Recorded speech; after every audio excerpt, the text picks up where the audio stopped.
விஜய்க்கு அம்மா சரியானதுக்கு அப்புறம் சாரதா வந்து விஜய புரிஞ்சுக்கிட்டு காவேரிய விஜயோடவே அனுப்பி வச்சா நல்லா இருக்கும் அப்படின்னு நீங்க நினைச்சீங்கன்னா இந்த வீடியோக்கு மறக்காம ஒரு லைக் போட்டு தெரிவிங்க. காவேரி வந்து வீட்ல இருந்து பேக் எடுத்துட்டு நிவின் கூட கிளம்பும் போது யமுனா வந்து நிவினை பார்த்து முறைக்கிறாங்க. நிவின் வந்து மனசுக்குள்ளேயே இவ வேற நம்மளை பார்த்து முறைக்கிறா, என்ன சொல்ல போறான்னு தெரியல, சரி இருந்தாலும் காவேரியை நம்ம கொண்டுட்டு போய் விட்டுட்டு வந்துடலாம், எதுவா இருந்தாலும் அப்புறம் பார்த்துக்கலாம் அப்படின்னு நினைச்சிட்டு அங்க இருந்து நிவினும் காவேரியும் கிளம்புறாங்க.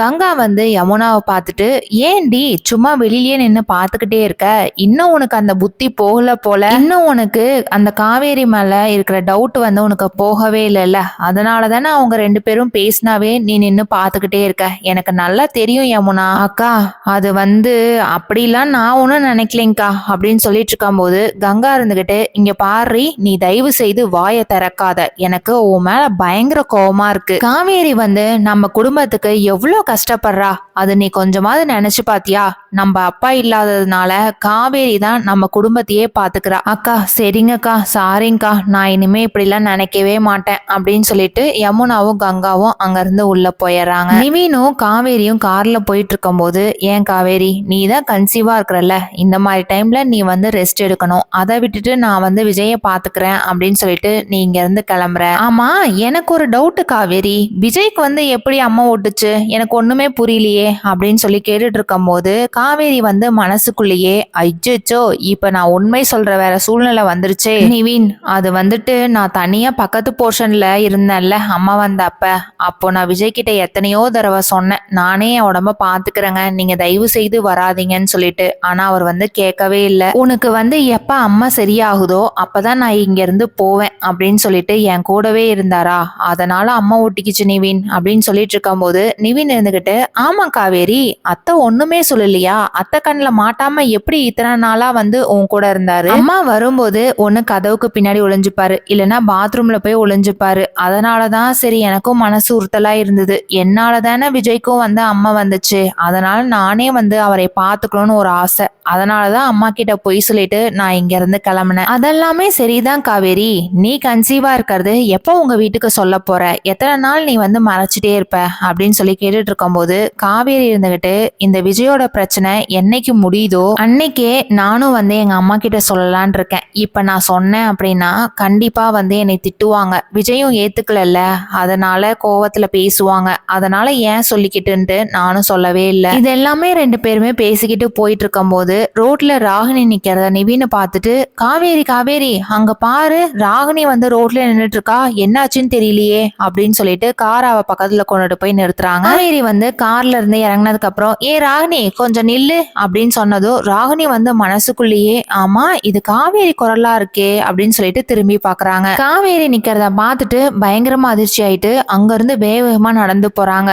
காவேரி இருந்துகிட்டு, ஏ ராகினி உன்னதான் உன்கிட்டதான் பேசிக்கிட்டு இருக்க, நீ எங்க வேகமா போயிட்டு இருக்கிற. ராகினி வந்து அந்த இடத்துல நிக்கிறாங்க. காவேரி போயிட்டு ராகினி கையில இருக்கிற மொபைலை வாங்கிட்டு, உன் மொபைல்ல இருக்கிற எல்லாமே நான் செக் பண்ணி பார்க்கணும், ஏன்னா பசுபதியை வந்து எங்கன்னு தேடி கண்டுபிடிக்க முடியல, நீங்க ரெண்டு பேரும் எங்கேயோ தலைமறைவா இருக்கிறீங்க, அது மட்டும் எனக்கு நல்லாவே தெரியுது. ராகினி வந்து, ஏ காவேரி உனக்கு அவ்வளவுதான் மரியாதை, என் போனெல்லாம் எதுக்கு வாங்குற, நாங்க எங்கேயோ இருக்கிறோம் என்னமோ பண்றோம், உனக்கு என்ன அதுக்கு கவலை அப்படின்னு சொன்னதுக்கு அப்புறம் காவேரி இருந்துகிட்டு, என்ன சொன்ன, அந்த வெண்ணிலாவை மொட்டை மாடியில இருந்து கீழே தள்ளி விட்டுட்டு நீ பேசுவ நல்லா கூட. காவேரி வந்து அந்த பசுபதி நம்பருக்கு கால் பண்ணிட்டு, சொல்லு ராகினி என்னாச்சுமா அப்படின்னு சொல்லி கேக்குறாங்க. இதை கேட்டதும் காவேரி இருந்துகிட்டு, என்னது ராகினியா, நான் ஒண்ணு ராகினி கிடையாது, நான் காவேரி பேசுறேன் அப்படின்னு சொன்னதும் பசுபதிக்கு வந்து பயங்கர அதிர்ச்சி. ஆமா ராகினி எங்க போனானே தெரியலையே, காவேரி கையில சிக்கிட்டாளா, அப்போ நம்ம எங்க இருக்கிறது எல்லாமே கண்டுபிடிச்சிருவாளே, இப்ப என்ன பண்றது அப்படின்ற மாதிரி நினைச்சிட்டு இருக்கும் போது, நீ யாரா வேணாலும் இருந்துட்டு போட்டோம், நான் இருக்கிறது யாராலையும் கண்டுபிடிக்க முடியாது, அந்த அளவுக்கு நான் சேஃபான ஒரு இடத்துல இருக்கேன் அப்படின்னு சொன்னதும் காவேரி வந்துட்டு, உன்னைய கண்டுபிடிக்க முடியாதுன்னு நினைச்சிட்டு இருக்கிறியா.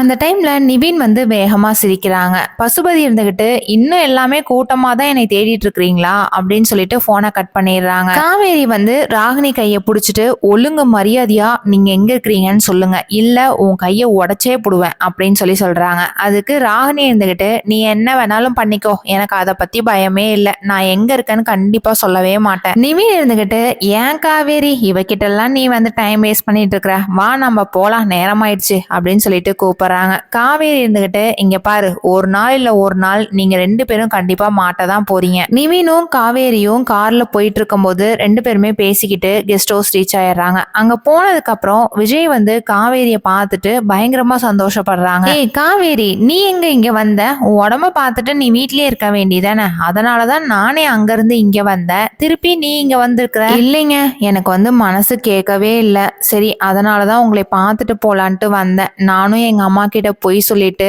ஒர்க் ஷாப் இருக்குன்னு சொல்லிட்டு தான் வந்திருக்கேன், இன்னும் ஒரு வாரத்துக்கு நான் இங்க தாங்க இருப்பேன். விஜய்க்கு இது கேட்டதும் பயங்கர சந்தோஷம். ஏ காவேரி, நான் கொஞ்சம் கூட நினைச்சே பார்க்கல நீ என் கூட வந்து இருப்பேன்னு, நான் ரொம்பவே சந்தோஷத்துல இருக்கேன் அப்படின்னு சொல்லிட்டு இருக்கும்போது நிவின் இருந்துகிட்டு சரி காவேரி அப்ப நான் போயிட்டு வரேன் அப்படின்னு சொல்லிட்டு கிளம்பிடுறாங்க. காவேரி வந்து விஜய் கிட்ட போயிட்டு ஏங்க, நான் வர வழியில ராகினிய பார்த்தேங்க, அவகிட்ட நின்னு பேசிட்டு தான் வந்தேன், ஆனா அவ கூட தான் பசுபதியும் இருக்கணும், 2 பேருமே எங்கேயோ தலைமறைவா இருக்கிறாங்க, எங்கன்னு கேட்டதுக்கு சொல்லவே மாட்டேங்கிறாங்க. காவேரி, இப்பதான் எனக்கு ஒரு ஐடியா கிடைச்சிருக்கு, நீ ராகினி எங்க பாத்தியோ அந்த இடத்துல இருக்க சுத்தி தான் ஏதோ ஒரு வீட்டுல இருக்கணும், அப்போ அங்க ஃபுல்லா நம்ம தேடி பார்த்தோம் அப்படின்னா அந்த பசுபதியை கூடிய சீக்கிரத்துல தேடி கண்டுபிடிச்சிடலாம். இதுவுமே நல்ல ஐடியா தாங்க, நான் இப்ப உடனே குமரன் மாமாக்கு போன் பண்ணி சொல்லவா அப்படின்னு சொன்னதும் விஜய் இருந்துகிட்டு இங்க பாரு, குமரன் மாமாக்கெல்லாம் சொல்லாத, இல்லைன்னா நீ இங்க இருக்கிறங்கிறது உண்மை தெரிஞ்சிரும், அப்புறம் பெரிய பிரச்சனையாயிடும். நீ வந்து நிவினுக்கு போன் பண்ணி சொல்லு, நிவின் வந்து குமரன் மாமாக்கு போன் பண்ணி சொல்லிடுவாங்க, 2 பேருமே தேடட்டும்,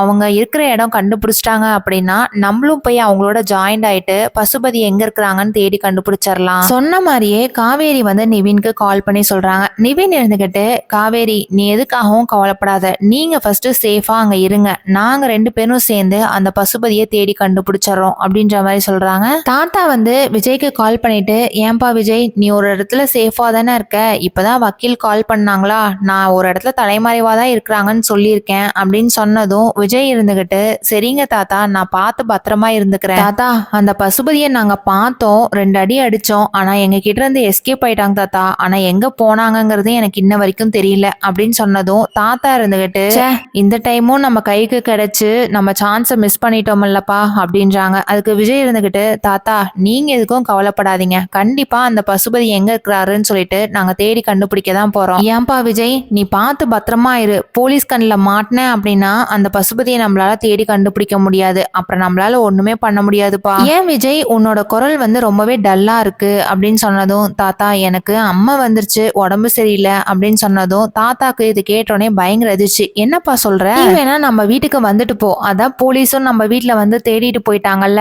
இனிமே இங்க வரத்துக்கு சான்ஸ் இல்ல அப்படின்னு சொன்னதும் இல்லைங்க தாத்தா, என் கூட காவேரி இருக்கிறா, அவதான் என்னை ஃபுல்லா பாத்துக்கிறா, அதனால எனக்கு ஒரு பிரச்சனையும் இல்ல, நீங்க பார்த்து பத்திரமா இருங்க தாத்தா. காவேரி வந்து விஜய எந்த அளவுக்கு கவனிச்சுக்கிறாங்கிறத நம்ம எல்லாரும் வெயிட் பண்ணி பார்க்கலாம். நம்ம சேனலை பிடிச்சிருந்தா சப்ஸ்கிரைப் பண்ணிக்கோங்க. தேங்க்யூ.